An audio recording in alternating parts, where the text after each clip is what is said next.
বাংলাদেশে আর বাংলাদেশের বাইরে পৃথিবীর বিভিন্ন প্রান্তে যে যেখান থেকে চ্যানেল আই দেখছেন, আপনাদের সকলকে সাদর আমন্ত্রণ তৃতীয় মাত্রা দেখবার জন্য। প্রিয় দর্শক, গত ১.৫ বছরের বেশি সময় গোটা পৃথিবীর মতোই আমরা কাটিয়েছি স্বাস্থ্য চিন্তা নিয়ে, মৃত্যুর দুশ্চিন্তা নিয়ে এবং তার সঙ্গে জীবন জীবিকার নানান সংকট নিয়ে। করোনা পরিস্থিতি তার সঙ্গে মাঝে যুক্ত হলো ডেঙ্গু পরিস্থিতি। এইসব বিষয় নিয়ে আমরা অনেক সময় ব্যয় করেছি। রাজনীতি দীর্ঘদিন যাবতই বাংলাদেশে সেই অর্থে খুব একটা ক্রিয়াশীল নেই। এই কোভিড পরিস্থিতি সেই রাজনীতিকে আরও অনেকখানি দূরে ঠেলিয়ে দিয়েছে বা স্তিমিত করে ফেলেছে। কোনো কোনো রাজনৈতিক দল বিবৃতি দিয়ে বলেছে যে এই সময় তারা কোনো রাজনৈতিক তৎপরতা চালাবে না। কোভিড পরিস্থিতির ধীরে ধীরে উন্নতির সঙ্গে আমরা লক্ষ্য করছি যে রাজনীতির পালায় হাওয়া লাগতে শুরু করেছে। এমনকি ২ বছরের খানিকটা বেশি সময় থাকতেই এখন প্রধান প্রধান রাজনৈতিক দলগুলো আগামী নির্বাচন নিয়ে কথা বলতে শুরু করেছেন। আওয়ামী লীগের কার্যনির্বাহী সংসদের সভা হয়েছে অনেকদিন পরে। প্রধানমন্ত্রী ইতিমধ্যেই তার দলের নেতাকর্মীদের, আওয়ামী লীগ সভানেত্রী শেখ হাসিনা তার দলের নেতাকর্মীদের আগামী নির্বাচন নিয়ে প্রস্তুতি নিতে বলছেন। বাংলাদেশ জাতীয়তাবাদী দল দফায় দফায় তার বিভিন্ন পর্যায়ের নেতৃবৃন্দের সঙ্গে বৈঠক করছে এবং সেসব বৈঠক থেকে নির্বাচন কেন্দ্রিক কথাবার্তায় বেশি উঠে এসছে যে তারা একটি নির্দলীয় নিরপেক্ষ সরকারের অধীনে ছাড়া বর্তমান সরকারের অধীনে কোনো নির্বাচনে যাবে না এবং একটি স্বাধীন নির্বাচন কমিশন ছাড়াও তারা কোনো নির্বাচনে যাবে না। আমরা জানি যে বর্তমান নির্বাচন কমিশনের মেয়াদ শেষ হতে চলেছে। আগামী ফেব্রুয়ারি মাসে তাদের মেয়াদ শেষ হবে, তারপরে নতুন নির্বাচন কমিশন গঠন হবে। সরকারের দিক থেকে ইতিমধ্যেই বলে দেওয়া হচ্ছে যে সার্চ কমিটির মাধ্যমে নির্বাচন কমিশন গঠিত হবে, যেটি বিগত নির্বাচন কমিশন যেভাবে গঠিত হয়েছিল। মোটা দাগে এই নির্বাচন কেন্দ্রিক আলোচনা আসলে একটি ভালো নির্বাচনের কতটা নিশ্চয়তা দিচ্ছে সেটি একটি বড় প্রশ্ন। আমাদের রাজনৈতিক দলগুলো এখন থেকে নির্বাচনকে কেন্দ্র করে নিজেরা কিভাবে প্রস্তুতি নিচ্ছে সেটিও একটি ভাববার বিষয়। কিন্তু মূল কথা হচ্ছে যে নির্বাচনটি কেমন হবে। আগামী নির্বাচন কি বিগত নির্বাচনগুলোর পুনরাবৃত্তি হবে, না একটি ভালো অংশগ্রহণমূলক গ্রহণযোগ্য নির্বাচন হবে? এবং সেটি করবার জন্য আসলে আমাদের এখন থেকে কী ধরনের কাজ করা দরকার, কী ধরনের প্রস্তুতি দরকার, সেই সব বিষয় নিয়ে আলোচনা করবার জন্য আমাদের সঙ্গে স্টুডিওতে নিজে বাসভবন থেকে যুক্ত হচ্ছেন আলোচনায় বাংলাদেশের কমিউনিস্ট পার্টি সিপিবি সভাপতি মুজাহিদুল ইসলাম সেলিম এবং আমাদের সঙ্গে নিজ বাসভবন থেকে যুক্ত হচ্ছেন বাংলাদেশের প্রাক্তন নির্বাচন কমিশনার অবসরপ্রাপ্ত brigadier general doctor M Sakhawat Hossain. স্বাগত আপনাদের দুজনকেই তৃতীয় মাত্রায়। মিস্টার মুজাহিদুল ইসলাম সেলিম, আপনি রাজনীতিবিদ, আপনাকে দিয়ে শুরু করতে চাই যে রাজনীতিকে ধীরে ধীরে সরব এবং সচল হতে শুরু করেছে কিনা বাংলাদেশে, কি মনে হচ্ছে আপনার কাছে? এটা একটা খুবই গুরুত্বপূর্ণ প্রশ্ন, যেটা সম্পর্কে একটু গভীর বিশ্লেষণের ভিত্তিতেই জবাবটা দেওয়া উচিত। রাজনীতি বলতে আমরা কি বুঝি, এইটা প্রথমে আমাদের নির্ধারণ করা প্রয়োজন। দ্বিতীয়ত, এই কথা সর্বজন বিদিত যে রাজনীতি এখন রাজনীতিবিদদের হাতে নেই। এটা চলে গেছে লুটেরা ধনিক শ্রেণী এবং পার্লামেন্টের কিছু সদস্যরা সেদিন পার্লামেন্টে বক্তৃতা করেছে যে সমস্ত মান মর্যাদা সংসদ প্রতিনিধিদের সেটা ছিনতাই করে নিয়ে গেছে আমাদের আমলাতন্ত্রের উচ্চ পর্যায়ের সব ব্যক্তিরা এবং সামগ্রিকভাবে আমলাতন্ত্র। সাধারণভাবে আমরা এই পরিস্থিতির কথা আমি বহুদিন ধরে করে চলেছি যে আমাদের এখানে রাজনীতিকে কেন্দ্র করে যেটা বর্তমানে চলছে তার প্রধান ধারাটা কিন্তু একটা ব্যবসায়িক সংস্কৃতির ভেতরে ইতিমধ্যে নিমজ্জিত হয়ে আমাদের সমস্ত দেশ সমাজকে একটা চরমতম রুগ্নতার ভেতরে নিক্ষেপ করেছে। আপনি অন্যান্য বিষয়ের কথা বাদ দেন, আমাদের এখানে রাজনীতির অ আ ক খ এরকম ১০০টা উপাদানে সমৃদ্ধ হয় রাজনৈতিক তৎপরতা, রাজনীতির পরিমণ্ডল। এবং সেটার একেবারে প্রাথমিক ব্যাপার হলো নির্বাচন। এবং নির্বাচন সম্পর্কে কথাবার্তা শুরু হয়েছে আওয়ামী লীগের পক্ষ থেকে, ক্ষমতাসীন সিং দলের পক্ষ থেকে। প্রধানমন্ত্রী তিনি বলেছেন দলকে রেডি হতে বলেছেন যে আগামী নির্বাচন। কিন্তু আমার ধারণা, আমি জানি না সবাই, আমার ধারণা যে সবাই একমত হবে যে বাংলাদেশে নির্বাচন বলে কোনো জিনিস এখন আর নেই। এবং আগেও অনেক রকম ত্রুটি বিচ্যুতি ছিল, কিন্তু গত 2টা নির্বাচনের নামে যেটা হয়েছে সেটা সম্পূর্ণভাবে একটা প্রহসন। এবং একবার যেটা হলো সেটা হলো বিনা প্রতিদ্বন্দ্বিতায় নির্বাচিত হওয়ার একটা হিড়িক পড়ে গেল, এবং এমন ভাবে কলা কৌশলটা সাজানো হলো যে যেখানে 153 জন 154 জন বিনা প্রতিদ্বন্দ্বিতায় নির্বাচিত, ওইসব আসনে কোনো ভোট মানুষ দিতে যায়নি। এখন একজন দুইজন বিনা প্রতিদ্বন্দ্বিতায় নির্বাচিত হওয়া, সেটাও কতটা ম্যানিপুলেটেড আর কতটা জাস্টিফাইড স্বাভাবিকভাবে হয়েছে সেটা নিয়ে প্রশ্ন করা যায়। কিন্তু 153 জন বা 154 জন নির্বাচিত হওয়া মানে কিন্তু হিসাব করলে বলতে হয় যে একটা সরকার কিন্তু নির্বাচিত হয়ে গেল। 150-এর একটা বেশি সিট হলে পরেই তো সরকার গঠন করতে হবে। আমরা যদি হাইপোথেটিক্যালি ধরে নেই যে বাকি আসনগুলোতে কোনো দৈব কারণে নির্বাচন হলো না, তাহলে পরে ওই 153 জন দাঁড়িয়ে বলতে পারে যে we have the majority in the parliament and will form the government. সুতরাং শুধুমাত্র পার্লামেন্টের মেম্বার নির্বাচিত হয় না, একটা সরকার বিনা ভোটে নির্বাচিত হয়ে যায়। আর ঠিক এর আগের বারের যে নির্বাচনটা হয়েছে সেটা সম্পর্কে সবাই জানে। 30 তারিখের নির্বাচন আগের রাত্রে হয়ে গেছে, এবং সেখানে যেইভাবে ফলাফল প্রত্যাশা করার ইচ্ছা পোষণ করেছে ক্ষমতাসীনরা, সেইভাবেই ফলাফলটা কিন্তু আগের দিন রাত্রে পুরাপুরি হয়ে গেছে। এমনকি আমি নিজেই জানি প্রত্যক্ষভাবে যে অনেক সরকার দলীয় প্রার্থীরাও তারা জানতো না যে আগের রাতেই আমি জিতে গেছি। সুতরাং গোটা ব্যাপারটা একটা প্রহসনে পরিণত করা হয়েছে। আর মানুষের মৌলিক অধিকার, বাক ব্যক্তির স্বাধীনতা, এইসব কথা যদি বলি, আরো উচ্চ পর্যায়ে যদি আমি যেটাকে বলে যে গণতান্ত্রিক রাজনীতির জন্য যে প্রাতিষ্ঠানিক ব্যবস্থাগুলো, সেটা আমাদের বিচার ব্যবস্থা হোক বা আমাদের অন্যান্য দুর্নীতি দমনের ক্ষেত্রে হোক, এবং সমস্ত জায়গায় এই ইনস্টিটিউশন গুলোকে একেবারেই অকেজো করে দেওয়া হয়েছে। সুতরাং আমার বেশ কৌতুক বোধ করলাম যে যখন নাকি পার্লামেন্ট সদস্যরা বলল যে আমাদের মান মর্যাদা এখন আর নাই, এখন সব সচিবরা মর্যাদা দাবি করছে। আমি বিনয়ের সঙ্গে তাদের উদ্দেশ্যে এই কথাটাই বলেছিলাম, এখনো বলবো যে যখন বিনা প্রতিদ্বন্দ্বিতায় আপনাকে নির্বাচন করার ব্যাপারে সচিবরা প্রধান বাহক হিসেবে ভূমিকা পালন করলো এবং মধ্যরাতে ইলেকশন নিয়ে আপনাকে পাশ করাই দিল, তখন মান মর্যাদার কথাটা কি আপনাদের বিন্দুমাত্র স্মরণে ছিল না? এবং যারা আপনাকে পার্লামেন্টে নির্বাচিত করেছে, যাদের বদৌলতে হয়েছে, তারা তো এখন দাবি করবেই যে আমি তো আপনাকে বানিয়েছি, তো আমার মর্যাদাটা বেশি। আমি একটা সাইড শুধু বললাম। আর রাজনীতির আমাদের সনাতন ঐতিহ্যের ধারাবাহিকতায় আমাদের সেই সব নেতৃবৃন্দ, বঙ্গবন্ধু, শেরে বাংলা, মৌলানা ভাসানী, মনি সিং, আরো অনেক অজস্র নাম বলা যায়, সেই ধারাবাহিকতায় যে রাজনীতির ধারায় সংস্কৃতি আমাদের দেশে ছিল, সেইটা একটা অবক্ষয়ের ভিতরে পড়ে গেছে।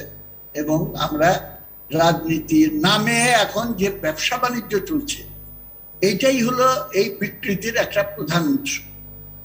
রাজনীতির লক্ষ্য হয়ে উঠেছে যে কোনো না কোনো ভাবে ক্ষমতাসীন হওয়া, এবং ক্ষমতায় কেন যাওয়া প্রয়োজন, সেই লোভটা, সেই লালসাটা হলো ক্ষমতায় গেলে বা ক্ষমতার আলিন্দে বারান্দা দিয়ে আশেপাশে ঘোরাফেরা করলে পরে রাতারাতি কোটি কোটি টাকা কামাই করা যায়।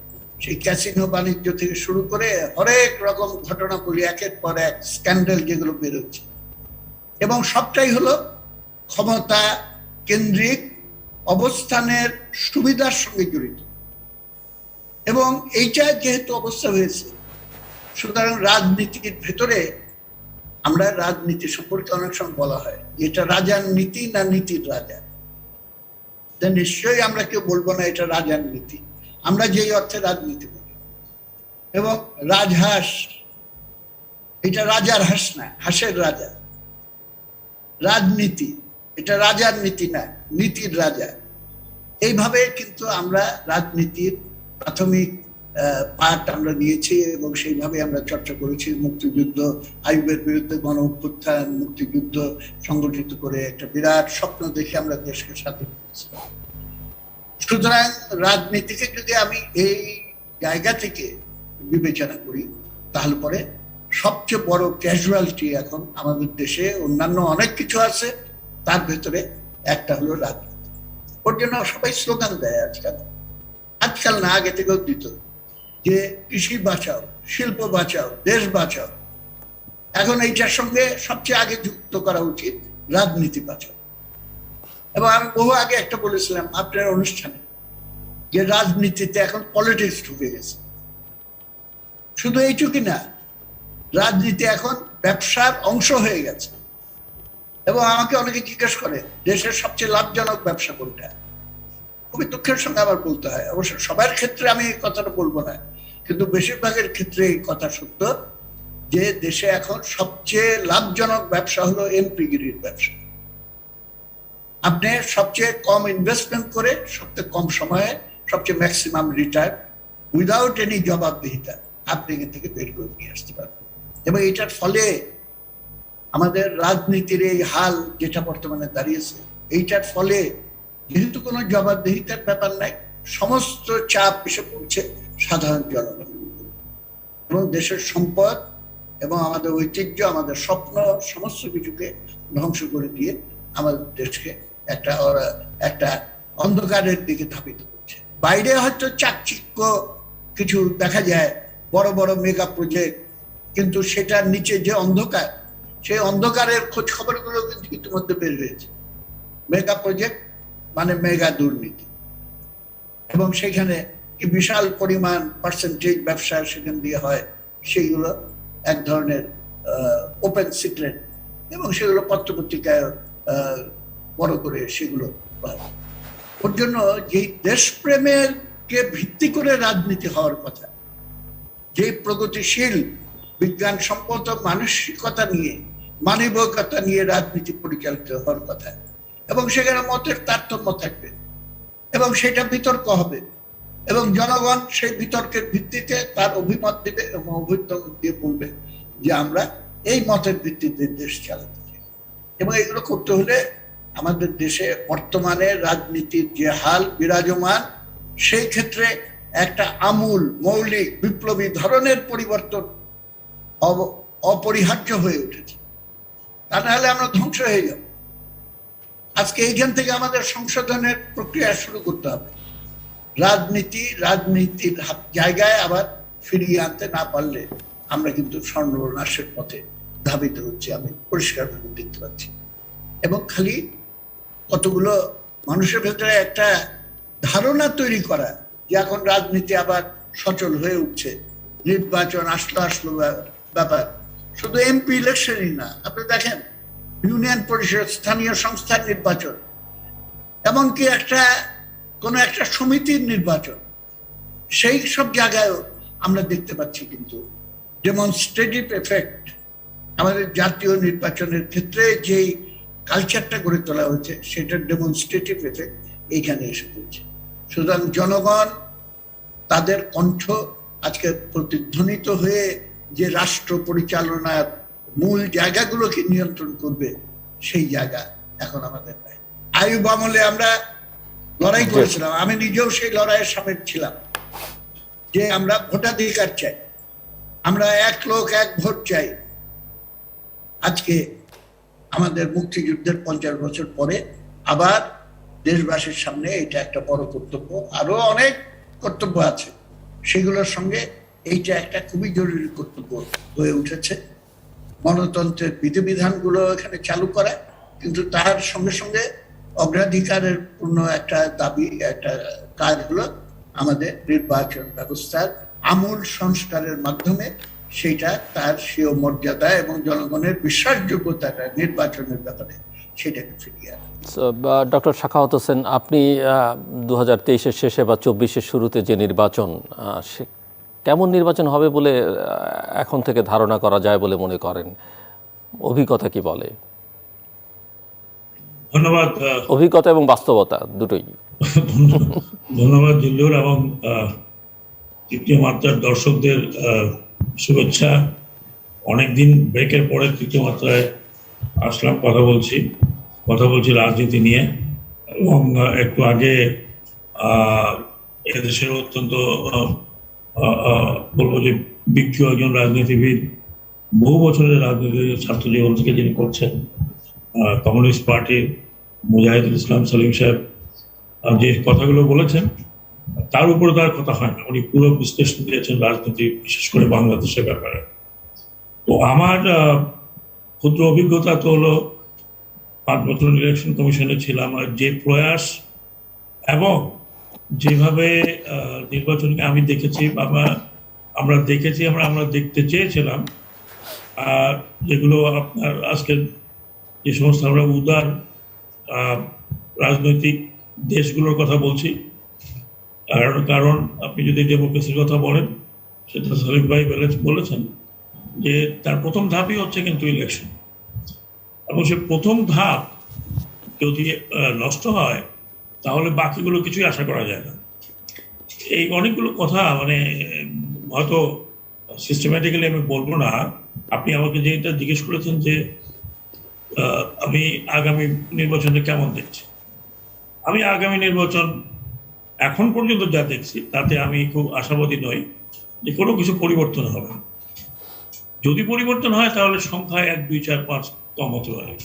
কারণ তার আলামতগুলো কি? তার আলামতগুলো যে এখন যে ইলেকশনগুলো হচ্ছে, স্থানীয় সরকার নির্বাচন বলেন, যেটাই বলেন, সেই চিত্রগুলো যদি আপনি দেখেন তাহলে চিত্রগুলো কিন্তু প্রগ্রেসিভলি খারাপ হচ্ছে, মাল্টিপ্লাইড এফেক্টসে খারাপ হচ্ছে। পিছনের কথা আমি বাদই দিলাম। দুটো জাতীয় সংসদ নির্বাচন দুভাবে হয়েছে, দুভাবে ইন এ সেন্স অভিনব কায়দায় দুটো হয়েছে। একটা তো অর্ধেকের বেশি নির্বাচনে যেতেই পারেনি বা যায়নি বা সমস্যা তৈরি হয়েছিল, আর পরেরটা তো নিউ টেকনিক, রাতের বেলা হয়েছে। এবং এটা প্রথম দিকে অনেক হইচই হয়েছিল, না এগুলো সব বাজে কথা, কিছু নয়। কিন্তু খোদ ইলেকশন কমিশন যখন বলল যে ইভিএম তারা কেন ইন্ট্রোডিউস করছে, এবং বললো যে ইভিএম এর জন্য রাতে আর ভোট দেওয়ার সম্ভাবনা নাই, খোদ চিফ ইলেকশন কমিশনার বলেছে, তাহলে তো আর কোনো প্রমাণের দরকার হয় না, কোনো প্রমাণপত্রের দরকার হয় না। কাজে উনি সেটা বলেছে। মাত্র কিছুদিন আগে পত্রিকায় তো আপনারা পড়েছেন, আমি শিওর, একজন ইলেকশন কমিশনার নির্বাচন মানে স্থানীয় সরকার নির্বাচন, ইউনিয়ন কাউন্সিল নির্বাচন বোধ করি ওনার যে ইউনিয়নে উনি পড়েন সেই ইউনিয়নে, সেই ডিস্ট্রিক্টে গিয়ে উনি বলেছেন আমার এখানে যেন সারা দেশে যেরকম নির্বাচন আছে সেরকম না হয়। এগুলো কথা তো আমি বলছি না, এগুলো কথা তো ইলেকশন কমিশন যারা নির্বাচনকে অর্গানাইজ করবে, যারা নির্বাচন পরিচালিত করবে, যাদের হাতে কনস্টিটিউশনের 118 থেকে 126 ধারা, এতগুলো ধারা দেওয়া আছে, প্রত্যেকটি কিন্তু অত্যন্ত শক্তিশালী ধারা দেওয়া আছে। কিন্তু হ্যাঁ, এটা ঠিক যে নির্বাচন কমিশন নিজে নির্বাচন করে না, 6 থেকে 8 লক্ষ লোক প্রয়োজন হয় শুধু পোলিং এর সাথে যুক্ত থাকার জন্য, আর বাকি তো আইন শৃঙ্খলা বাহিনী এবং সবই সরকারের। এখন ইলেকশন কমিশনের আইনের মধ্যে যত কিছুই থাকে, যদি সরকার নির্বাচন ভালো না চায়, বিভিন্ন উক্তিতে যদি সেটা জর্জরিত করে অথবা বিভিন্নভাবে সেটাকে প্রোটেক্ট করার চেষ্টা করে, তাহলে কোনোভাবেই একটা বেস তৈরি হচ্ছে না ইলেকশন কমিশন ইলেকশনে। আমি কয়েকটি উদ্ধৃতি দিই, যেটা মুজাহিদুল ইসলাম সেলিম বলেছেন, এখন তো ইলেকশনটা একটা ব্যবসা, এখন এমপি হওয়া একটা ব্যবসা। এই কিছুদিন আগে ফিলিপিন্সের প্রেসিডেন্ট দুতার্তে তিনি ভারতে আসছিলেন, এবং ভারতে অনেক এমপির সাথে ওনার দেখা হয়েছে।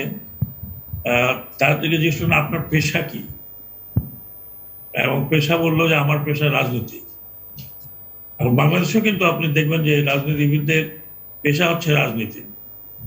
রাজনীতি কখনো পেশা ছিল কিনা, এটা পেশা এবং সেই সাথে মানি আর্নিং মেশিনে পরিণত হয়েছে। এখন এখানে 67% যারা ভোট কিনছে অথবা ভোট সংসদের সিটটি কিনে ফেলছেন, 67% এই জন্য বলছি তারা ব্যবসায়ী।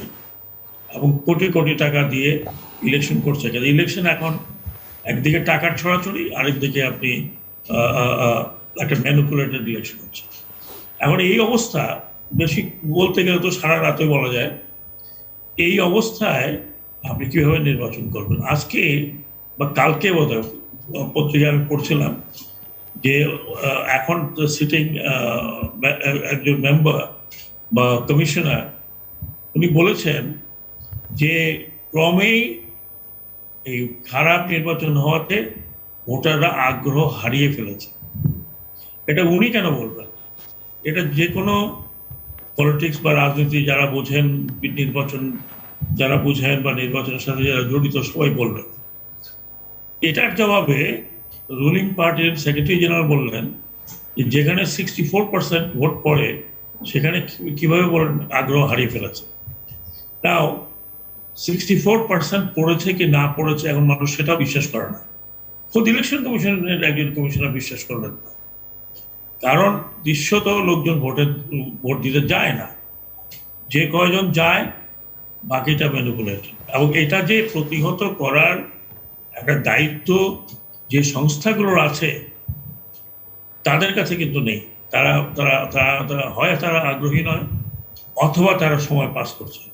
কেন আমি বলছি, যদি একজন নির্বাচন কমিশনার বলেন যে ভোটাররা আগ্রহ হারিয়ে ফেলেছে, আর সেটা যদি কেউ রিবার্টাল করেন, তাহলে ইলেকশন কমিশনের কি উচিত নয় টু ফাইন্ড আউট যে এই কথাটি সঠিক কি সঠিক না, এবং এটা বের করতে বেশি সময় লাগে না।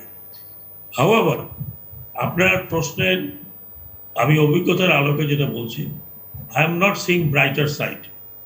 এখন কাউকে জিজ্ঞেস করলে অনেক সরকারি দলের কাউকে জিজ্ঞেস করলে বলবেন যে এই বিভিন্ন দেশে বিভিন্ন রকমের ডেমোক্রেসি আছে, আমাদের এখানে না হয় হাইব্রিড ডেমোক্রেসি হবে, অসুবিধা কি?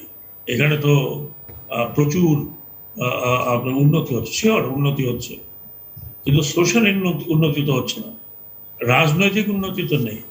আমরা যে লিবারাল ডেমোক্রেসির কথা বলেছি, যেটার জন্য বঙ্গবন্ধু নিজে ফাইট করলেন, যেটার জন্য তিনি তার জীবনের গোল্ডেন টাইমগুলো জেলের মধ্যে কাটালেন, এবং তার নিজস্ব আত্মজীবনীতে বলা আছে, যেই কারণে বাঙালিরা অস্ত্র ধরল, যে কোনোভাবেই তৎকালীন পাকিস্তানে ডেমোক্রেসি বলে কিছু ছিল না বলে মেজরিটি যে কমিউনিটি মানে বাঙালিরা কখনো ক্ষমতায় যেতে পারত না।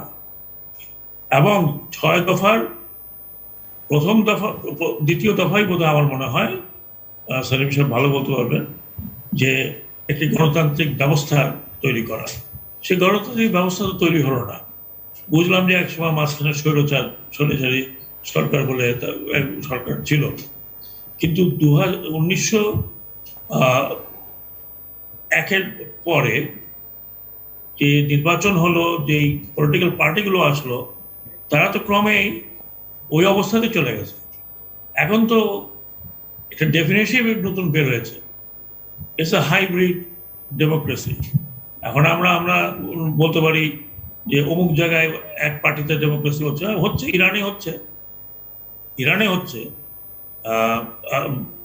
জাপানেও এক পার্টি, কিন্তু সেখানে এক পার্টি হলেও সেখানে অপোজিশন হোক, যত ছোটই হোক, ওই পার্টির ভিতরেই লিডারশিপ তৈরি হচ্ছে, ওই পার্টির ভিতরেই আপনার ইলেকশন হচ্ছে। আমাদের এখানে তো লিডারশিপ বংশানুক্রমে যাচ্ছে। তো এই সময় আমি আরেকটি শেষ কথা বলবো, সেটা হলো সালিম ভাইয়ের কথার পিছনেই আমি বলছি, যে ইনস্টিটিউশনগুলো সংবিধান মোতাবেক যে ডেমোক্রেটিক প্রসেসকে প্রোটেক্ট করবে, সেই ইনস্টিটিউশনগুলো তো নামে আছে, ফাংশনে নেই। ধরুন ইলেকশন কমিশন, গত দুটো ইলেকশন কমিশনকে আমরা দেখিনি কোনো প্রচেষ্টা চালাতে যে ইলেকশনগুলো আপনার অন্তত গ্রহণযোগ্য হয়েছে। কোনো দেশে 100% গ্রহণযোগ্য ইলেকশন হয় না, 100% প্রিস্টিন যেটাকে বলে, সেখানে অল্প বিস্তর সমস্যা হয়েই থাকে। বাট আমাদের দেশে 10% ইলেকশন তো সঠিক হলো না গত 2 বছরে। মুজাহিদুল ইসলাম সেলিম সাহেব বললেন যে শুধু জাতীয় সংসদ নির্বাচন, এই জাতীয় সংসদ নির্বাচনের যেটা অপসংস্কৃতি আপনার ইউনিয়ন কাউন্সিলের মধ্যে উঠেছে।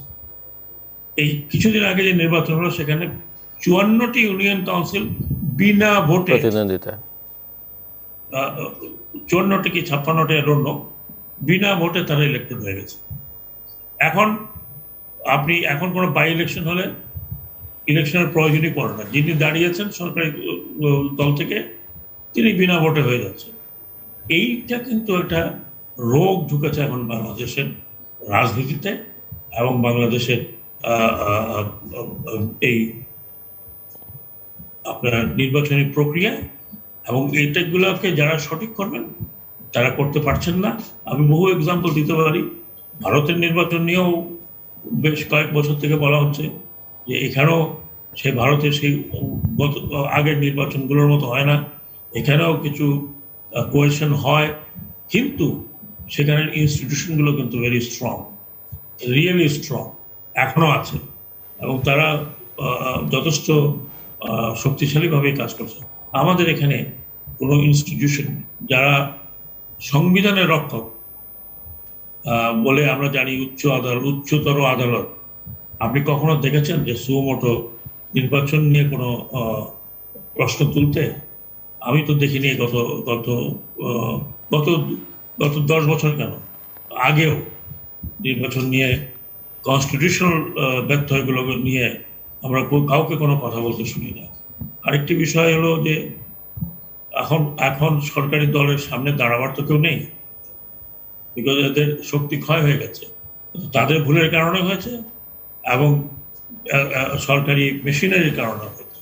তো আমি পূর্ব যে অবস্থা দেখছি, আমি যে আগামীতে এটা হঠাৎ করে আসার তেমন আমি কিছু দেখছেন না, কিছু দেখছেন। জি। সো মিস্টার মুজাহিদুল ইসলাম সেলিম, আপনি দলগতভাবে আপনাদের সিদ্ধান্ত কি এই মুহূর্তে দাঁড়িয়ে? কোনো কোনো দল তো ইতিমধ্যেই, দলের সিদ্ধান্ত না হলে দলের নেতৃবৃন্দ বা কর্মীদের সিদ্ধান্ত তো আমরা দেখতে পাচ্ছি পত্রপত্রিকায় প্রতিদিনই, যে কোনো অবস্থাতেই নির্দলীয় নিরপেক্ষ সরকার ছাড়া, বর্তমান সরকারের অধীনে নির্বাচন নয়, কোনো অবস্থাতেই বর্তমান নির্বাচন কমিশনের অধীনে নির্বাচন নয়, যদিও আমরা জানি যে এই নির্বাচন কমিশনের মেয়াদ আর খুব বেশি দিন নেই, ফেব্রুয়ারি পর্যন্ত। সো আপনারা কোনো সিদ্ধান্ত বা আগামী নির্বাচনকে সামনে রেখে কোনো পরিকল্পনা করছেন? অবশ্যই আমাদের একটা সিদ্ধান্ত আছে। নির্বাচনের ব্যাপারে আমাদের সিদ্ধান্ত হলো নির্বাচন ব্যবস্থার আমূল বিপ্লব পরিবর্তন। সেটা তো চাওয়া, আমি বলছি যে হ্যাঁ, সেটার জন্য সংগ্রাম করতে হবে, সেটাই আমাদের কাজ। এবং সেইটাতে কতটা আমরা সাফল্য অর্জন করতে পারি সেইটার উপরে নির্ভর করবে নির্বাচনে অংশগ্রহণ করব কি করব সেই বিষয়টা। আমাদের একটা কথা, আমি এটা অনেকে বুঝতে অসুবিধা হয়, এরকম একটা ধারণা দাঁড়িয়ে গেছে যে নির্বাচনটা কেবলমাত্র জয় পরাজয় নির্ধারণ করার উদ্দেশ্যেই নির্বাচন হয়েছে। অবশ্যই কে জিতবে, কে আগামী নির্দিষ্ট সময়ের জন্য দায়িত্ব পালনের মাধ্যমে রাষ্ট্রের কেন্দ্রীয় কিংবা স্থানীয় কোনো সংস্থায় তিনি প্রতিষ্ঠিত হবেন, সেই ব্যাপারটা আমি গুরুত্বহীন মনে করি না, সেটা গুরুত্বপূর্ণ। কিন্তু নির্বাচনের আরেকটা বড় উদ্দেশ্য হলো, এটা হলো রাজনীতিক চর্চার জায়গা। সমস্ত জনগণকে রাজনৈতিকভাবে শিক্ষিত এবং সচেতন করে তোলা যে নির্বাচনের একটা কর্তব্য, এই কথাটা কিন্তু আমরা ভুলে যাই। আমি ব্রিটিশ আমলের ইতিহাস দেখেন, পাকিস্তানের আমলের ইতিহাস দেখেন, 54 সালের নির্বাচন, আমাদের 52 ভাষা আন্দোলনের পটভূমিতে এটা হলো, এবং সমস্ত সময়কালটা মানুষের ভেতরে অসাম্প্রদায়িকতা, বাঙালি জাতীয়তাবাদ, প্রগতিশীল মানসিকতা, এই দেশের শোষিত মানুষের শোষণ মুক্তির যে আকাঙ্ক্ষা, এই জিনিসগুলো ঘরে ঘরে ঘরে ঘরে প্রচার হয়েছে, যার ফলে যুক্তরাষ্ট্র ফ্রন্ট একটা ঐতিহাসিক বিজয় অর্জন করেছে। আইয়ুব খানের সময় এমনকি ফাতেমা জিন্নার ইলেকশন, যেটা বিডি সিস্টেমে অনুষ্ঠিত হয়েছিল, তখনও তো আমরা কর্মী হিসাবে ঘরে ঘরে গিয়ে মানুষকে কেন আমরা এই তথাকথিত মৌলিক গণতন্ত্রের ব্যবস্থা আইয়ুব খানের, সেইটাকে আমরা গ্রহণযোগ্য মনে করি না, কেন গণতন্ত্র দরকার, এই কথাগুলো কিন্তু তাদের সঙ্গে আমরা আলাপ আলোচনা করেছি, তারা সচেতন হয়ে উঠেছে। এবং সেইটার ভিত্তিতেই কিন্তু আমরা 69-এর গণ অভ্যুত্থানের পটভূমি রচনা করতে পেরেছি, মানুষকে আনতে সক্ষম হয়েছে। এবং সেইটার ধারাবাহিকতায় 70-এর নির্বাচন এবং পরবর্তীকালে সেই লিগ্যালিটির উপরে ভিত্তি করে আমরা কিন্তু আমাদের স্বাধীনতা সংগ্রাম সফল করতে সক্ষম হয়েছি। আমাদের দেশকে যদি এখন উন্নয়নের পথে নিতে হয়, জনকল্যাণে উন্নয়ন, শ্রেণী বিভক্ত সমাজে উন্নয়ন শ্রেণী নিরপেক্ষ না। এখন যাদের আছে তাদের থাকার পরিমাণটা ক্রমাগত বাড়বে, আর যাদের নাই তাদের না থাকার পরিমাণটা আরো বাড়তে থাকবে। এইটার উপরে নির্ভর করে যে কার স্বার্থে উন্নয়ন। আমাদের এখন যেটা অর্থনৈতিক নীতি হিসেবে গ্রহণ করা হয়েছে, অনুসরণ করা হয়েছে, সেটা খন্দকার মোশতাকের আমল থেকে শুরু, এবং সেটা অনুসরণ করেছে জিয়াউর রহমান, অনুসরণ করেছে এরশাদ, অনুসরণ করেছে খালেদা জিয়া, এবং একই নীতি অনুসরণ করছেন আমাদের বর্তমান প্রধানমন্ত্রী মাননীয় শেখ হাসিনা। এবং তিনি বলছেন যেটাকে নয়া উদারবাদী পুঁজিবাদী ব্যবস্থা বলা হয়। এবং এইটার একটা মৌলিক বৈশিষ্ট্য হলো কিছু লোকের হাতে টাকা জমতে দাও, এবং এটাকে বলে প্রিমিটিভ অ্যাকুমুলেশন অফ ক্যাপিটাল। কিন্তু এটা ক্যাপিটাল না, ওয়েলথ জমে, কিন্তু ক্যাপিটালে পরিণত হয়। টাকা জমে সেইটা চুইয়ে পড়তে পড়তে এক সময় গরিবের কাছে যাবে। গরিব মানুষ, তোমরা একটু কষ্ট করো, এবং উন্নয়নের প্রসব বেদনা আমার 15 আনা মানুষকে ভোগ করতে হবে। যে উন্নয়নটার নেচার হচ্ছে অল্প কিছু মানুষের হাতে টাকা, সেইটার ব্যবস্থা করতে হবে। আমি প্রধানমন্ত্রীকে আমাদের বাম জোটের পক্ষ থেকে যখন আমরা আলোচনায় বসেছিলাম, আমি বলেছিলাম এটা কোনোদিন জীবনে চুয়ায়ের নিচের দিকে গরিবের কাছে আসবে না। এটা চলে যাবে সুইজারল্যান্ডে, এটা চলে যাবে মালয়েশিয়ায়, এটা চলে যাবে কানাডায়, বেগম পাড়া। আপনারা জানেন এগুলো সব এখন সর্বজন বিদিত। আপনি এই টাকা এই মুষ্টিমেয় লুটেরা ধনিকদের হাতে না দিয়ে আপনি গার্মেন্টস এর শ্রমিকের হাতে দেন। আমি প্রধানমন্ত্রীকে চ্যালেঞ্জ দিয়েছিলাম যে আমি গ্যারান্টি দিচ্ছি, গার্মেন্টস এর শ্রমিকদের হাতে দেন, একটা পয়সা বিদেশে যাবে। প্রত্যেকটা পয়সা তার গ্রামে বাড়িতে বউ রেখে এসেছে, ছেলে মেয়ে রেখে এসেছে, তার সমৃদ্ধির জন্য সেটা পাঠাবে।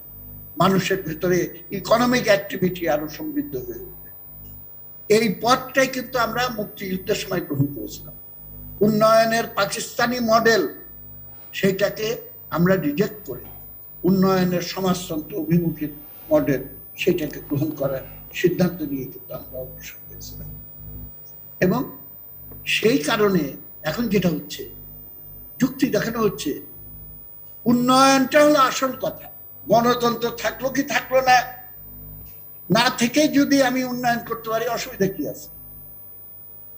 এইটা একটা মারাত্মক রকমের ভ্রান্তি বিলাসের ভেতরে আমাদের শাসক শ্রেণী বর্তমানে বিরাজ করছে। আপনি আপাতত স্টেবিলিটি আপনি দেখাইতে পারবেন। উন্নয়নের জন্য পলিটিক্যাল স্টেবিলিটি দরকার। পলিটিক্যাল স্টেবিলিটির জন্য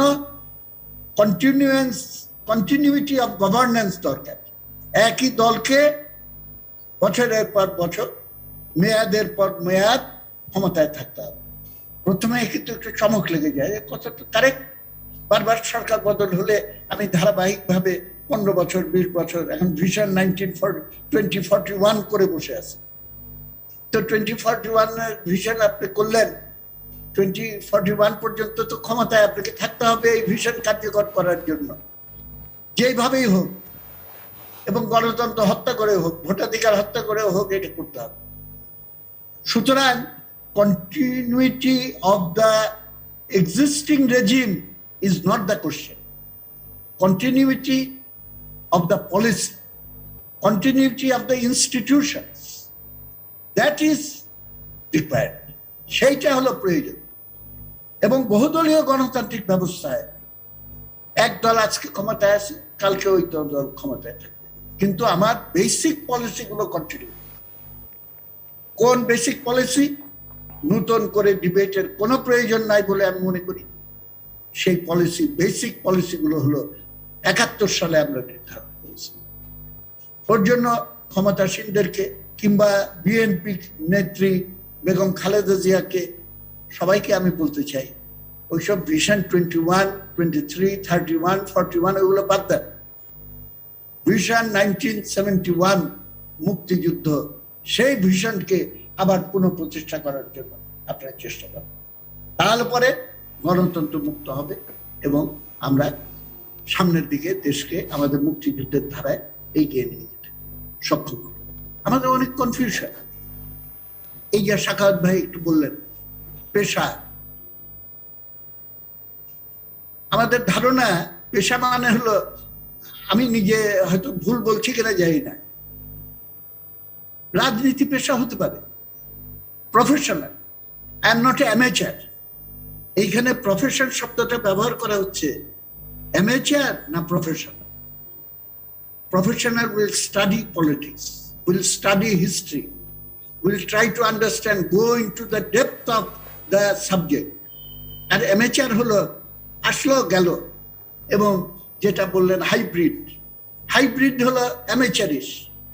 আর প্রফেশনাল পলিটিশিয়ান হলো তারা এটাকে তাদের ভেতরে যে সেটাকে স্টাডি করে সেটাকে করে ডেভেলপ করবে। পেশার সঙ্গে আয়ের উৎস, সোর্স অফ ইনকাম এক করে দেখা উচিত।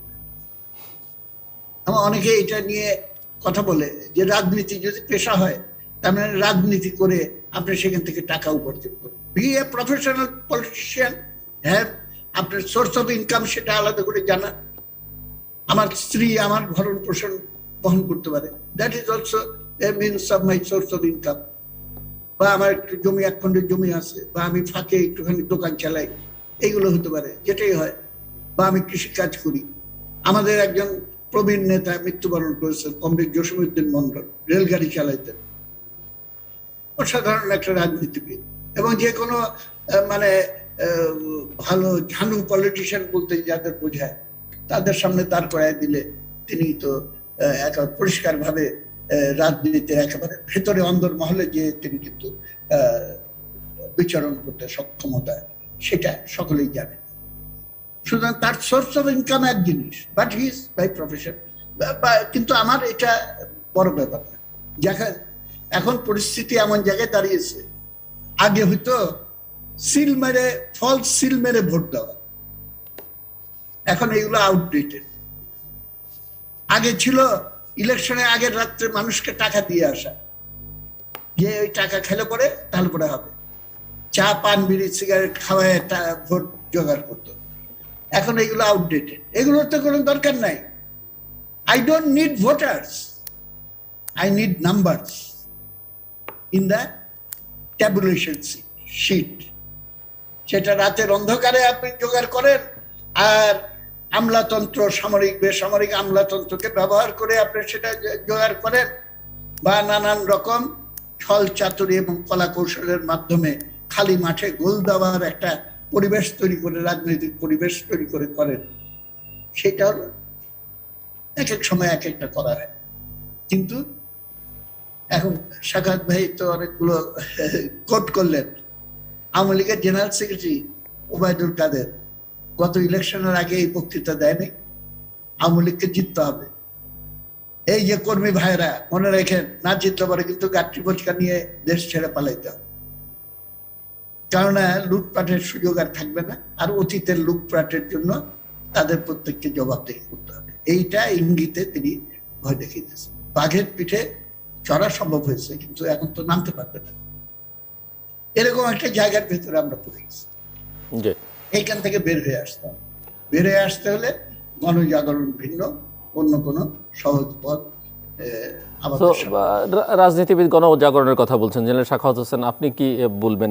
বিশেষ করে এখন যদি আমরা নির্বাচন কমিশন সামনে, নতুন নির্বাচন কমিশন হবার কথা ফেব্রুয়ারি মাসে, এদের মেয়াদ শেষ হলে সেটিকে সামনে রেখে আসলে কি করণীয় উচিত? ভালো নির্বাচনের জন্য এখন থেকে আসলে কি ধরনের কাজ করা উচিত বলে আপনি মনে করেন? যদি আপনি খুব একটা আশাবাদী নন, তারপরও কি ধরনের কাজ যারা করতে চান বা আমি আশাবাদী নই, তার কতগুলো কারণ। জি, আপনি বাস্তবতার কথা বলেছেন। হ্যাঁ, আমি বাস্তবতার কথা বলেছি। সেই কারণগুলো তো বেশিরভাগই পলিটিক্যাল, এবং অবশ্যই আমলাতান্ত্রিক, অবশ্যই সেটাও একটা ফ্যাক্টর। কারণ আমরা যেভাবে এখন আমলাতান্ত্রিক দাপট দেখেছি। এটা আমি জানি না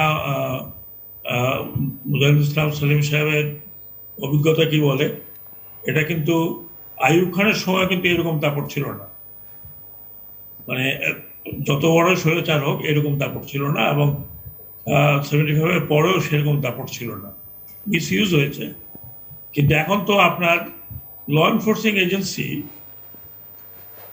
বলে যে আমরাই তো সরকার গঠন করে দিয়েছি, যে কথা মুজাহিদুল ইসলাম সেলিম সাহেব বলেন, আমি রিপিট করতে যাচ্ছি না। তার মানে ইনস্টিটিউশনগুলো, যেসব ইনস্টিটিউশন এক ধরনের সাহায্যকারী গণতন্ত্রকে সঠিক পথে চালানোর, সেই সব ইনস্টিটিউশনগুলো সম্পূর্ণগুলো আপনার নষ্ট হয়ে গেছে। Plain and simple. ওই যে মাঝখানে একটা কেউ স্লোগান দিছিল না, যে মাছের রাজা ইলিশ, দেশের রাজা পুলিশ। এটা তো পেপার আসছে, আমি পেপার থেকে বলছি, আমার মন গড়া কোনো বিষয় নয়। এখন ভালো নির্বাচন যদি করতে হয়, সেটার জন্য প্রথম যেটা দরকার, দি সিটিং গভর্নমেন্ট বা যারা এখন ক্ষমতা আছেন, তারা যদি মনে করেন যে দেশে অনেক উন্নয়ন হয়েছে, অর্থনৈতিক উন্নয়ন হয়েছে, সন্দেহ নেই, হয়তো কিছু লোকের পকেটে আছে আর বাকি লোক কিছু ছেটা ফোটা পাচ্ছে। যে ক্ষমতাসীন দলের বড় নেতারও দরকার নেই, ছোটখাটো নেতার কথায় আপনার পুলিশ চলে, ছোটখাটো নেতার চাঁদাবাজিতে চলছে। তো ট্রিকল ডাউন ইকোনমি যদি বলি, ট্রিকল ডাউন ইকোনমি হচ্ছে, এবং সেটা হচ্ছে আপনার দুর্নীতির ইকোনমি। এখন এই যদি গভর্নমেন্ট মনে করে, যে সরকারই তো, এখন আওয়ামী লীগ আছে, এরপরে যদি আরো সরকার আসে, তারা যদি মনে করে যে দেশে একটা সামাজিক পরিবর্তনের প্রয়োজন, মুজাহিদুল ইসলাম সেলিম ভাই বলছেন যে রেভলিউশনের প্রয়োজন, রেভলিউশনের দরকার নাই, একটা সামাজিক পরিবর্তন দরকার। সামাজিক পরিবর্তনটা কি?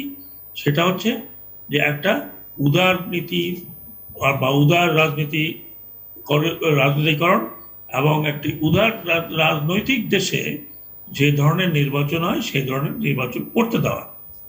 এখন ইলেকশন কমিশন তৈরি হবে, বাংলাদেশের এটা নিয়ে বহু বছর থেকে একটা একটা একটা বিতর্ক চলে আসছে।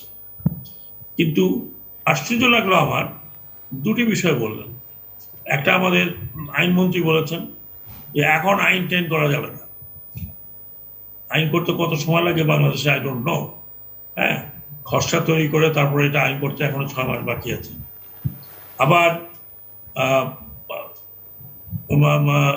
শ্রদ্ধেয় ওবায়দুল কাদের সাহেব বললেন যে সিলেকশন আগে যেরকম হয়েছিল সেরকমই সিলেক্ট কমিটির মাধ্যমে হবে,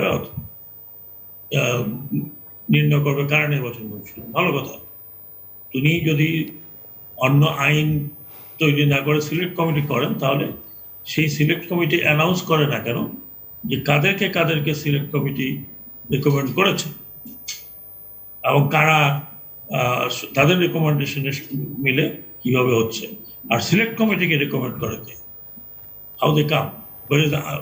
সেখানে তো প্রশ্নটা উঠেছে যে আমি কিছুদিন আগে আমার একটা আর্টিকেল লিখেছি, এবং আমার গবেষণার যে বইটা আমি লিখেছি, যে ইলেকশন কমিশন একটা শক্তিশালী অর্গানাইজেশন, অপরিহার্য ফর এ ডেমোক্রেটিক কান্ট্রি। সেটা অনেক ধরনের হতে পারে, ডিসেন্ট্রালাইজ নির্বাচন কমিশন হতে পারে, সেন্ট্রালাইজ নির্বাচন কমিশন হতে পারে। যেমন দেখা যায়, ধরুন ইংল্যান্ডের নির্বাচন কমিশন শুধু নীতিগুলো তৈরি করে দেয়, দেয়ার ইজ এনি চেঞ্জ, কিন্তু ইলেকশন করায় লোকাল কাউন্সিল, যেটা আমেরিকাতে আমরা দেখছি যে রাজ্যগুলো করায়। ইন্ডিয়াতেও প্রায় ওই রকমের রাজ্যগুলো করায়, সেন্ট্রাল ইলেকশন কমিশন দেয়। তো এই বিষয়গুলো নিয়ে আমি বলেছিলাম যে শুধুমাত্র ভারত ছাড়া এই উপমহাদেশের প্রত্যেকটি দেশে একটা আইন আছে, সে আইনগুলো এক এক জায়গায় এক রকম, কিন্তু সেখানে শুরুর থেকেই একটা স্বচ্ছ প্রক্রিয়া দেখা যায়। আপনি নেপাল বলুন, ভুটান বলুন, পাকিস্তান বলুন, একটা আইন আছে, সেই আইনে একটা স্বচ্ছ প্রক্রিয়া দেখছি। এবং এইখানেও পাকিস্তানকে যতই আমরা বলি আনডেমোক্রেটিক, এটা হয়েছে ওইটা হয়েছে, কিন্তু এই যে কতগুলো নির্বাচন হলো পাকিস্তানে, সেই নির্বাচন নিয়ে কিন্তু লোকজন মাঠে নামেনি। তার কারণে একটা স্বচ্ছ প্রক্রিয়ায় একটা ইলেকশন কমিশন তৈরি হয়েছে, এবং সেই ইলেকশন কমিশন কিন্তু কন্ট্রোল করার জন্য যথেষ্ট হাতিয়ার তাদের হাতে আছে। শুধু ভারতের কথা আমরা বলি, আবার যখনই নির্বাচন কমিশন গঠনের কথা বলি, তখন বলি যে ভারতের কনস্টিটিউশন তো এইভাবে বলা আছে। ভারতীয় কনস্টিটিউশনে কিন্তু বলা আছে যে একটি আইন দ্বারা নির্বাচিত হবে, আদারওয়াইজ যতদিন আইনটা না হয় ততদিন রাষ্ট্রপতি করবেন। রাষ্ট্রপতি করা মানে হচ্ছে ইন্ডিয়া বাংলাদেশ একই রকম, প্রধানমন্ত্রীর দপ্তর হয়ে যেতে হবে নামগুলো। তবে ইন্ডিয়াতে দুটো জিনিস আছে যেটা আপনার, আমি জানি আপনার এখানে ডিবেট আসলে তখন বলবে ভারতে তো এরকম কোনো আইন নাই। ভারতে আইন নাই, কিন্তু ভারত একটি ফেডারেল কাঠামোর রাষ্ট্র, যেখানে রাজ্যগুলো কিন্তু সেন্টার চাইতে অনেক শক্তিশালী, এবং ইলেকশন কমিশন সেন্টারে যারা আছে তারা প্রত্যেকটি রাজ্যে সিইও নিযুক্তি করে দেয়। তারা সবই আইএএস। সিইওস আর মোর পাওয়ারফুল। তারা কিন্তু রাজ্যের নির্বাচনগুলো, জাতীয় সংসদ নির্বাচন এবং রাজ্য নির্বাচন, তারাই কিন্তু কন্ট্রোল করে, তারাই পরিচালনা করে ওভারঅল কাঠামো সেন্ট্রাল ইলেকশন কমিশনের। তো এবং সেখানে যে আমলাতন্ত্র, সেই আমলাতন্ত্র কিন্তু যেহেতু সেন্ট্রাল এক কেন্দ্রিক রাষ্ট্র নয়, তারা কিন্তু ওইভাবে এতখানি পলিটিসাইজ হয়নি। তাদের ভারতের কোর্টগুলো, প্রত্যেকটি হাইকোর্ট, প্রত্যেকটি রাজ্যের সুপ্রিম কোর্ট, এরা কিন্তু যথেষ্ট নিরপেক্ষতা বজায় রাখতে পেরেছে। যদিও বলা হয় যে এই সরকারের সময় অনেক চাপ আসছে, তারপরেও তো এখন ভারতে কিন্তু একটা ল কমিশন, 12টা ল কমিশন, তারপরে 6টা ল কমিশন বলেছে যে একটি আইন তৈরি করতে, কিন্তু সরকার সেখানে ওই একই অবস্থা। আইন তৈরি না করাতে 2017 সালে একটা পিআইএল হলো, পাবলিক ইন্টারেস্ট লিটিগেশন। সেখানে সুপ্রিম কোর্ট একটা শোকজ করলো, ইসেকে রুল দিল যে যদি সরকার আইন তৈরির মাধ্যমে ইলেকশন কমিশন গঠিত না করে, আইন তৈরি না করে, সে আইন সুপ্রিম কোর্ট করে দেবে। Supreme court will order, and that will be the legal standing. এখন আমাদের তো দেশে এই ধরনের কোনো, কেউ কোর্টেও যায়নি, কেউ কোর্ট সিও মোটেও করেনি। প্রশ্নটা এখানে উঠছে যে গত 2 নির্বাচন কমিশন থাকার পরে প্রশ্নটা উঠছে যে তারা তাদের মতো করে আবার সেই নির্বাচন কমিশন আসবে কিনা। সিলেক্ট কমিটি তো আমার কাছে মনে হয় এটা কম্পিউটারের ফেস সেভিং। এখন আপনি প্রশ্ন করতে পারেন শুধু ইলেকশন কমিশন হলেই কি হবে? না।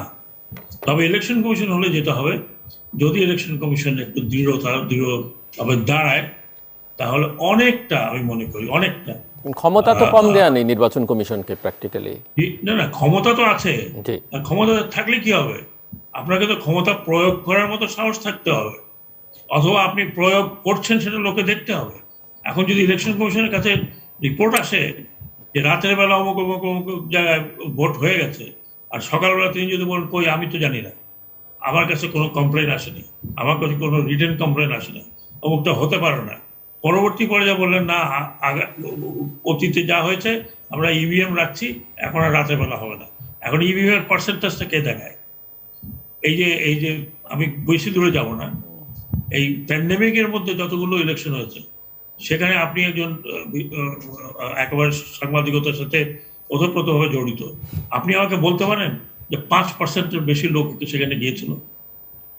তাহলে 65% কিভাবে হয়, 70% কিভাবে হয়? ঢাকাতে একজন মেয়র ইলেক্টেড হলেন ইভিএম এর কারণে, একজন মেয়র ইলেক্টেড হলে তার 11% না 12% ভোটে। এইগুলো ম্যানিপুলেশন নয় তো কি? ইলেকশন কমিশন ঘোষণা করার আগেই আমরা পার্টির থেকে শুনি যে 75% ভোট পড়েছে, 65% ভোট পড়েছে, ইলেকশন কমিশন যে ডিটু করতেছে। এখন ব্যাপারগুলো হলো এই যে যেই ইনস্টিটিউশন আপনার ওই জায়গায় দাঁড়ানোর কথা, সেই ইনস্টিটিউশন যদি না দাঁড়ায় এবং একরকম বিবৃতি দিতে থাকে যে সারা দেশের মতো আমার ইউনিয়নের জন্য ইলেকশন না হয়, অমুক ইনস্ট্রুমেন্ট নিয়ে আসছি, এখন রাতের বেলা ভোট হবে না, এইগুলো যদি বলে, তাহলে এই আপনার আপনার আপনার ভোটারদের মধ্যে কি আস্থা থাকবে? ভোটাররা কোন আস্থায় যাবে?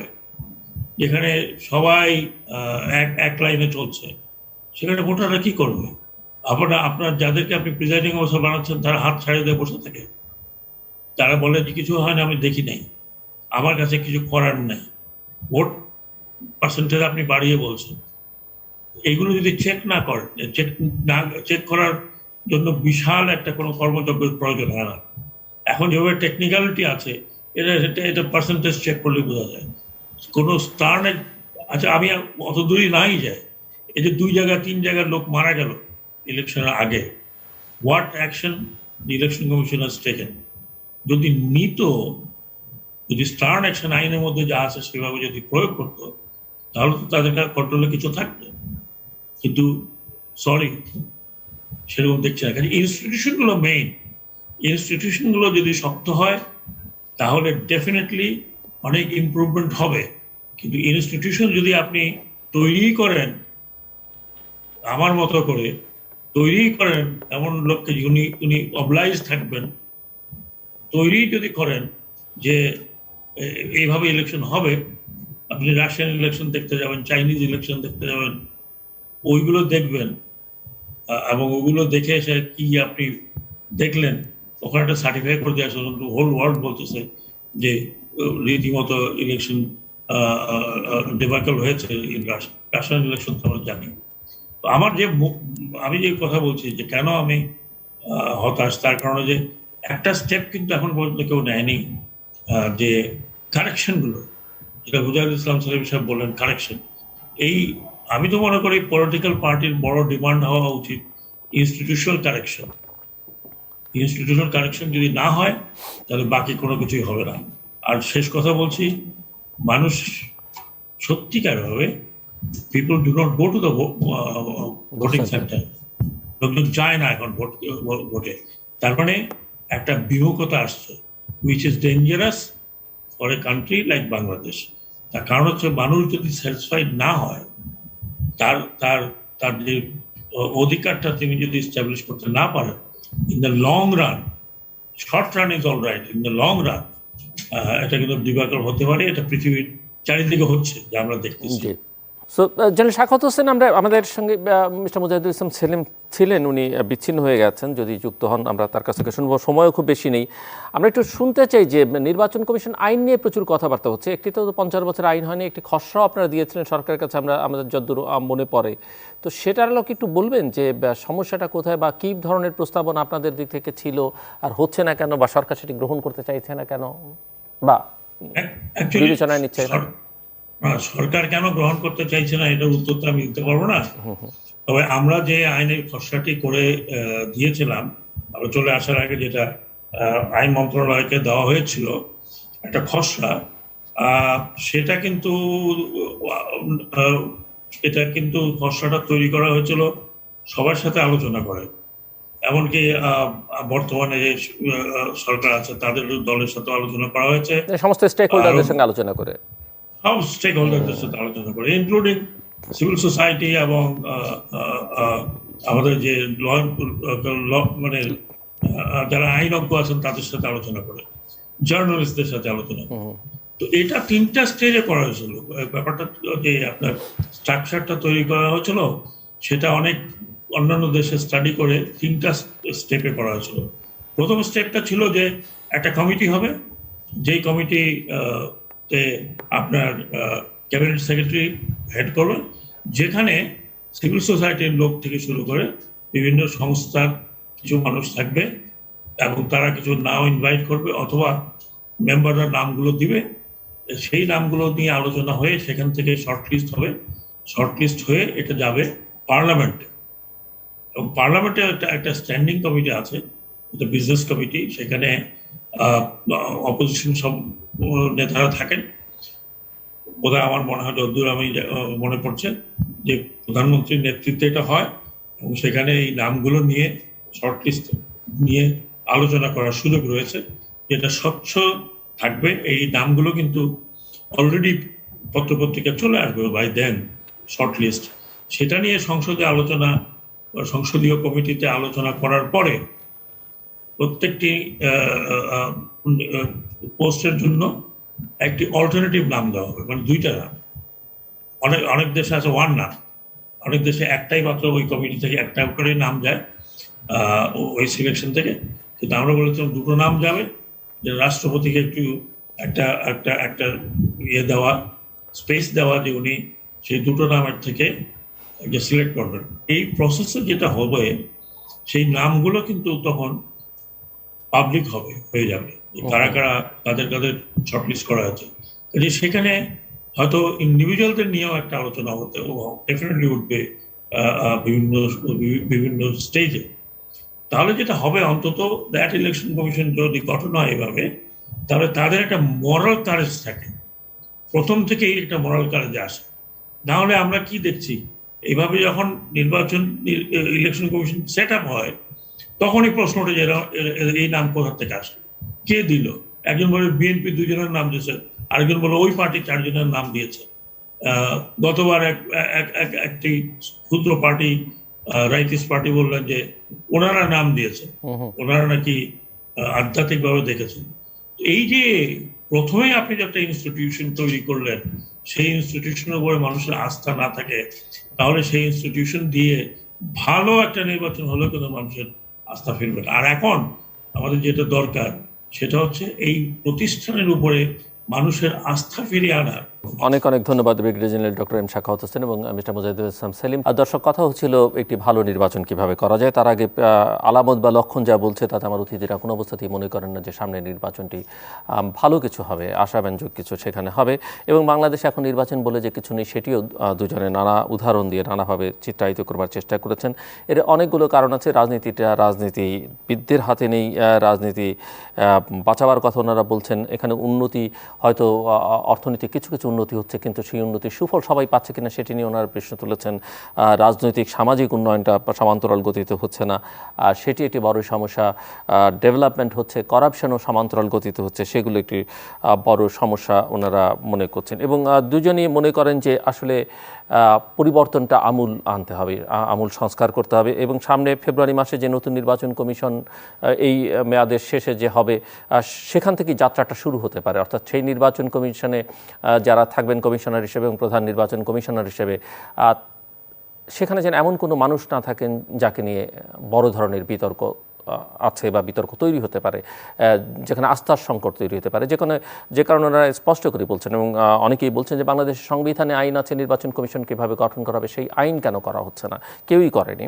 ব্রিগেডিয়ার জেনারেল সাখাওয়াত হোসেন একটি নির্বাচন কমিশনের কমিশনার হিসেবে ছিলেন এবং তাদের সময়কার কমিশন, তারা বিভিন্ন স্টেক হোল্ডারদের সঙ্গে আলোচনা করে সরকারের কাছে একটি প্রস্তাবনাও রেখেছে কীভাবে সেই আইন তৈরি হতে পারে এবং সেই আইনটি কী ধরনের হতে পারে।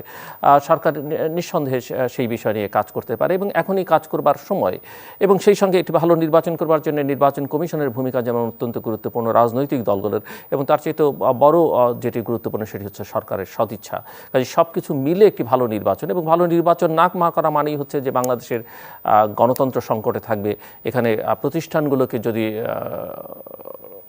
শক্তিশালীভাবে দাঁড় করানো না যায়, তাহলে অন্যান্য যে উন্নতি হচ্ছে সেই উন্নতিগুলোও কিন্তু টেকসই হবে না। এবং সবচেয়ে বড় সংকট যে ভাবমূর্তির সংকট, ইতিমধ্যেই বাংলাদেশ পড়েছে গণতন্ত্র নিয়ে, নির্বাচন নিয়ে, সেই সংকট আরও ঘনীভূত হবে। কাজেই এই ভাবমূর্তিও বাংলাদেশের পুনরুদ্ধারের একটি উপায় হতে পারে আগামী নির্বাচন। এবং একটি জাতীয় সংসদ নির্বাচনই নয়, উপনির্বাচন, বিভিন্ন স্থানীয় সরকার নির্বাচনগুলোর চিত্রও কিন্তু ভালো নয়, সেটি আমাদের মাথায় রাখতে হবে। কাজে প্রতিটি ছোট নির্বাচন হোক, বড় নির্বাচন হোক, যে কোনো মানের নির্বাচন হোক, প্রতিটি নির্বাচনকে আমাদেরকে অত্যন্ত গুরুত্বের সঙ্গে বিবেচনা করতে হবে। দর্শক, আমাদের সঙ্গে থাকবার জন্য অসংখ্য ধন্যবাদ। আপনাদের সবার জন্য শুভকামনা।